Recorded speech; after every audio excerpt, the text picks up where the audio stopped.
मोर्चा पूर्णपणे अराजकीय आहे, कुठल्याही पक्षाचा झेंडा नसेल, राज ठाकरे यांनी हे म्हटलंय। दोन्ही पक्षाच्या नेत्यांच्या समर्थनाच्या घोषणा नसतील। तिरंगा मोर्चाबाबत, उद्याच्या मोर्चाबाबत राज ठाकरे यांची ही पोस्ट समोर येते। मोर्चाला गालबोट लावण्याची हिम्मत कुणीही करणार नाही असं त्यांनी म्हटलेलं आहे। तर तिरंगा मार्च आणि त्याची वेळ आणि कुठून कुठे हा मार्च निघणार त्या संदर्भातली राज ठाकरे यांची ही पोस्ट आणि उद्याचा मोर्चा अराजकीय असं त्यांनी पुन्हा एकदा म्हटलंय।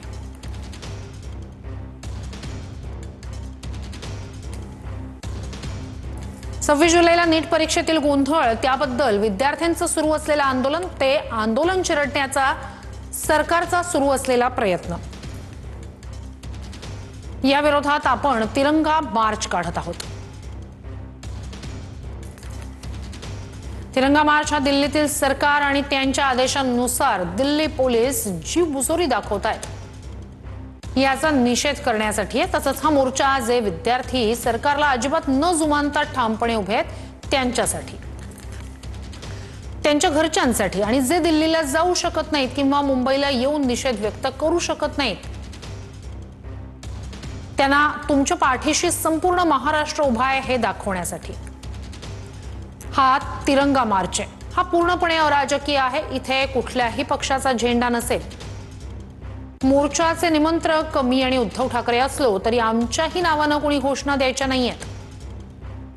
बाकी मोर्चाला गालबोट लावण्याची हिम्मत कोणी करणार नाही, कारण आपण काय करू शकतो याचा अंदाज सगळ्यांनाच आहे।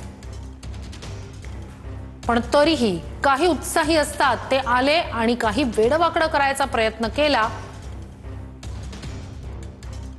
कुणी वातावरण बिघडवण्याचा प्रयत्न जरी केला किंवा तिथे आलेल्या पालकांना आणि खास करून महिलांना आणि मुलींना जर त्रास देण्याचा प्रयत्न केला तर त्यांना जवळ जे कोणी पोलीस असतील त्यांच्या ताब्यात समारंभपूर्वक द्या। ते कसं हे मी तुम्हाला वेगळं सांगायची गरज नाही, पण पोलीस जिथे नसतील तिथे अशांचा पाहुणचार कसा करायचा याचा अनुभव, जनतेच्या मनातील संताप काय आहे हे या शांततापूर्ण मोर्चानं दिल्लीश्वरांना दाखवून देऊया।